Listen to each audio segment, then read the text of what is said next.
Merry Christmas, everybody. Just watch the next wee video for me and just pray that I could get some energy. Love you. At that point. Wow, that's so incredible that it's kind of that alignment for you there, and that it was sort of like you surrendered something that maybe wasn't useful, and then it was like what you needed came in, and it was almost like gifted to you in a sense, you know, where so that gives me chills. That's amazing. And it gave me chills as well when I found out it was exactly the same amount of money, and it was, well, so worth it. I've got another car now because I can now drive again, so it's amazing. Yeah, and the other thing I wanted to bring up too is you're a grandmother as well, so you've been able to spend more time with your family as well.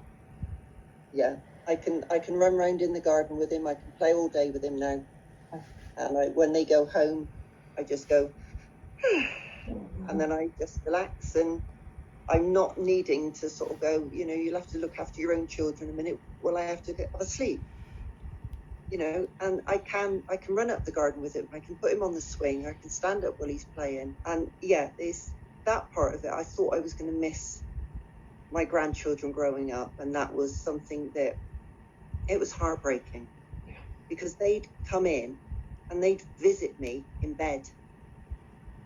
And I didn't want that. I wanted to be an active granny. I wanted to be able to go and take them out and do things with them and run around like a nutcase in the garden with a bubble gun and all sorts of things and kicking a football round. I wanted to do that, and now I can.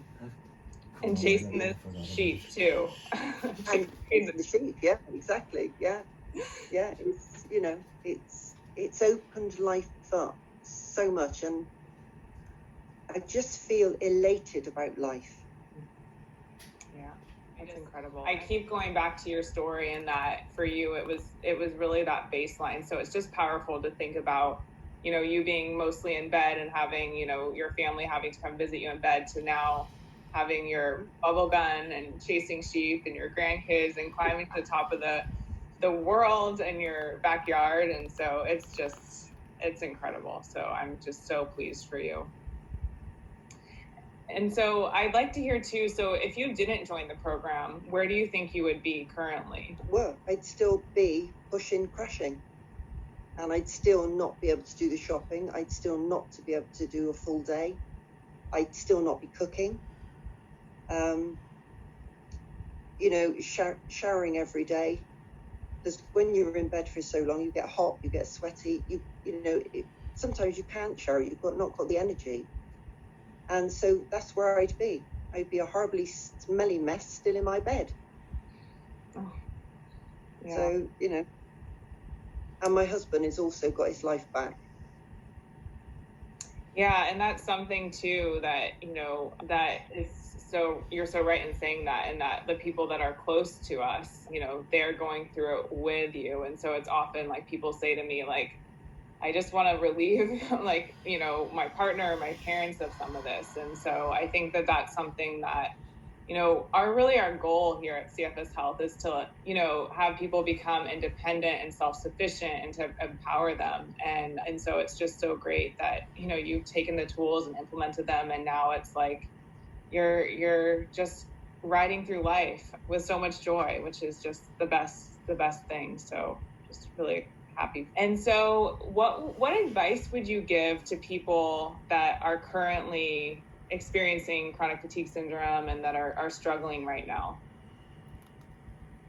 The main thing is, and this was such a big thing, the main thing I would say is be kind to yourself.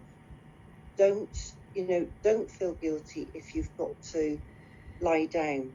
Don't worry if somebody's saying to you, oh, it's all in your head, or all you need to do is go to the doctor and get some tablets, or if you got up out your bed, you feel much better. It gives you such a guilt conscience. And all of a sudden, when you can actually sort of say, I don't care about all that, I'm concentrating on me. And even if it's only one person, even if it's only your spouse or your mum or your sister or your brother or a good friend, as long as somebody is on your side and you can say, this is what I'm doing. I'm not going to feel guilty about laying down. I need this rest. I need to do this meditation. I can't do this at the moment because I need to do what I need to do to get better. Then when I'm better, I'll come back to you. And I think when you lose that, as you said, that guilt is just consuming. When you lose that guilt, the baseline starts coming in much stronger. And as I said, if you're not kind to yourself, then, and don't be symptom based as much as you can. Have gratitude for what's right. Always find something to laugh at.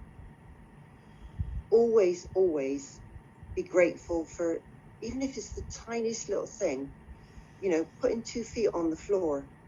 If that's all you can do in a day, it's amazing.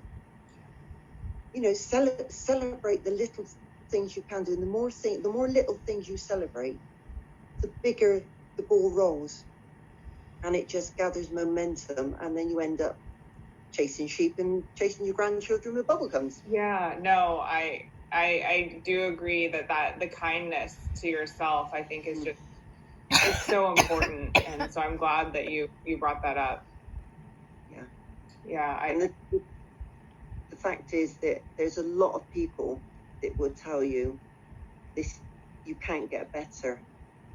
And for some people, no, it might not work. But if you're in the mindset, if you get that mindset going and you want it bad enough, this program is fantastic. Absolutely fantastic. I wish I'd done it a lot longer ago. As I said, I've been following Toby for ages. I wish I had done it earlier. Yeah. Well, thank you so much, Jane, for sharing your story. It's so inspiring, and you're such just a pleasure to speak to and a joy to be around. And so we're just so thrilled for you that you're just living the life you've always wanted to live again. So.